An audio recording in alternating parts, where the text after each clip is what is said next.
میں کالج سے نکلنے والی تھی کہ ایک لڑکا آیا اور کہنے لگا پلیز میری بہن بن جاؤ، میری کوئی بہن نہیں ہے۔ اس کے بے حد اصرار کرنے پر میں نے کہا ٹھیک ہے، آج سے آپ میرے بھائی ہو۔ وہ میری ہی کلاس میں پڑھتا تھا، ویسے تو وہ شریف لڑکا لگتا تھا، وہ میری بہت عزت کرتا اور میں بھی دل سے عزت کرتی تھی۔ 3 مہینے بہت اچھے گزرے، پھر کالج سے چھٹیاں ہو گئیں۔ وہ مجھے کبھی کبھی میسج کرتا کہ بہن کیسی ہو، میں اسے رپلائی کرتی تھی۔ ایک دن اس نے مجھے میسج کیا کہ مجھے آپ اپنی پکچر دیں۔ میں نے حیران ہو کر کہا کہ آپ کیوں مانگ رہے ہو؟ وہ کہنے لگا کہ بہت دن سے آپ کو نہیں دیکھا اور ویسے بھی آپ میری بہن ہو۔ میں نے بھائی سمجھ کر اسے 2 پکچر سینڈ کر دی۔ پھر 5 دن تک اس نے کوئی میسج نہیں کیا۔ ایک دن میں نے اسے میسج کیا اور پوچھا کہ بھائی خیریت ہے، آپ ٹھیک ہیں؟ آپ کا کوئی میسج نہیں آیا تو میں نے سوچا بھائی کا پوچھ لوں۔ اس نے رپلائی کیا اور اس میں لکھا تھا خبردار آج کے بعد مجھے بھائی نہ کہنا۔ میں نے پھر میسج کیا کہ کیوں، کیا ہوا بھائی؟ اس نے پھر یہی رپلائی کیا کہ میں تمہارا بھائی نہیں ہوں، جب سے پکچر دیکھی ہیں میں تم سے پیار کرنے لگا ہوں، تم آج سے میری بہن نہیں ہو۔ میں نے پھر پوچھا کہ بھائی آپ مذاق کر رہے ہو نا؟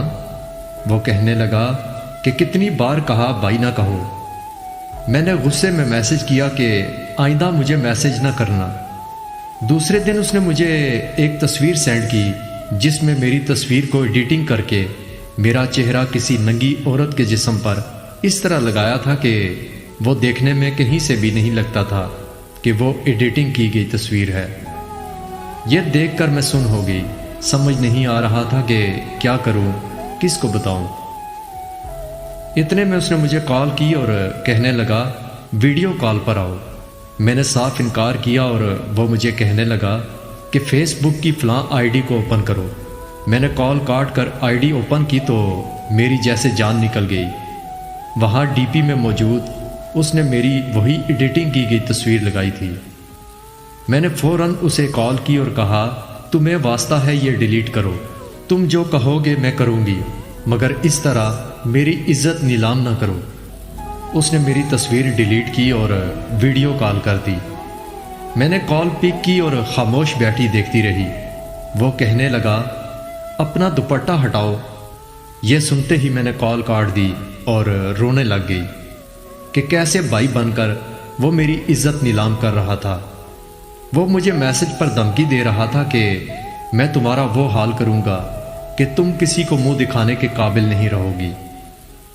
رات کو میں جانماز پر بیٹھی رو رو کر اللہ سے دعا کر رہی تھی کہ میری عزت کو بچا لے۔ یا اللہ میری اتنی چھوٹی غلطی کی اتنی بڑی سزا نہ دے۔